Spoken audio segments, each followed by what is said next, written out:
बच्चों, आज मैं तुमसे एक बहुत आवश्यक बात करने वाला हूं। एक ऐसी बात जिसने तुम्हारी ऊर्जा को बांध रखा है, तुम्हारे समय को चुरा लिया है और तुम्हारी क्षमता को धीमा कर दिया है। तुम लोग रोज पूछते हो, महाराज जी आलस कैसे छोड़ें, मोबाइल की लत कैसे छूटे। एक बात याद रखना, आलस शरीर की थकान से नहीं, मन की दिशा से पैदा होता है। और मोबाइल की लत तुम्हारे मन को बाहर की चीजों में भटकाने की आदत बन गई है। आज ध्यान से सुनो, मैं तुम्हें 2 नहीं 3 नहीं, एक जीवन बदल देने वाली समझ देने वाला हूं। अगर इसे पकड़ लिया तो ना आलस रहेगा, ना मोबाइल तुम्हारा स्वामी बनेगा। पहला सिद्धांत, जो लक्ष्यहीन है वही आलसी है। बच्चों, जिसके पास जीवन में करने को कुछ नहीं है, जिसके पास सुबह उठने का कोई कारण नहीं, उसी पर आलस हावी होता है। आलस का कोई इलाज नहीं है सिवाय लक्ष्य के। जब तुम्हारे भीतर एक उद्देश्य जागता है तो तुम्हारा शरीर खुद उठ खड़ा होता है। फिर तुम्हें जगाने के लिए अलार्म नहीं, तुम्हारा लक्ष्य ही तुम्हें जगा देता है। इसलिए खुद से पूछो, मैं किस दिशा में चल रहा हूं। दिशा मिलते ही आलस अपनी जगह छोड़ देता है। दूसरा सिद्धांत, मोबाइल नहीं उसकी आदत बांधती है। बच्चों, मोबाइल बुरा नहीं है। बुराई तब होती है जब उसका उपयोग हमारी इच्छा से नहीं, हमारी आदत से होने लगे। जब तुम हर 5 मिनट में मोबाइल देखते हो, तब तुम मोबाइल नहीं खोल रहे, मोबाइल तुम्हें खोल रहा है।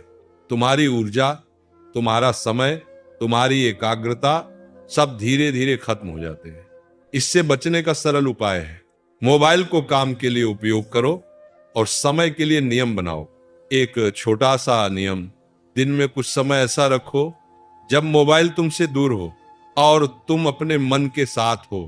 धीरे धीरे मन अपनी शक्ति वापस प्राप्त करना शुरू कर देगा। तीसरा सिद्धांत, टालना सबसे बड़ी जंजीर है। बच्चों, आलस का असली रूप काम को टालना है। जब तुम कहते हो बाद में कर लूंगा, यही शब्द तुम्हें कमजोर बना देते हैं। मैं तुमसे एक मंत्र साझा करता हूं, जो करना है अभी करो। अभी का किया हुआ काम ऊर्जा देता है, कल पर छोड़ा हुआ काम ऊर्जा छीन लेता है। तुम आज अगर छोटे छोटे काम भी तुरंत करने की आदत डाल लो तो आलस जड़ से ही समाप्त होने लगेगा। चौथा सिद्धांत, मन को रोकने की शक्ति दो। मोबाइल की लत इसीलिए है क्योंकि तुमने अपने मन को रोकना कभी सिखाया ही नहीं। एक छोटी सी साधना अपनाओ, दिन में बस 5 मिनट शांत बैठो, सांसों पर ध्यान दो और मन को कहो थोड़ी देर रुक जाओ।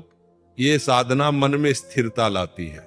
स्थिर मन ऊपर उठता है, भटकता मन नीचे गिरता है। जब मन मजबूत होता है, ना मोबाइल पर निर्भरता रहती है और ना आलस। बच्चों, आलस और मोबाइल ये दोनों दुश्मन नहीं है, ये सिर्फ अनुशासनहीन मन के परिणाम है। यदि तुम लक्ष्य स्पष्ट कर लो, मोबाइल को नियम से उपयोग करो, काम तुरंत करने की आदत डालो और मन को रोज 5 मिनट शांत करो, तो ना आलस तुम्हें पकड़ पाएगा, न मोबाइल तुम पर शासन करेगा। तुम्हारा मन तेज होगा, ऊर्जा बढ़ेगी और जीवन अपनी दिशा पकड़ लेगा। ईश्वर तुम्हें सामर्थ्य दे, विवेक दे और अपने जीवन को श्रेष्ठ बनाने का साहस दे।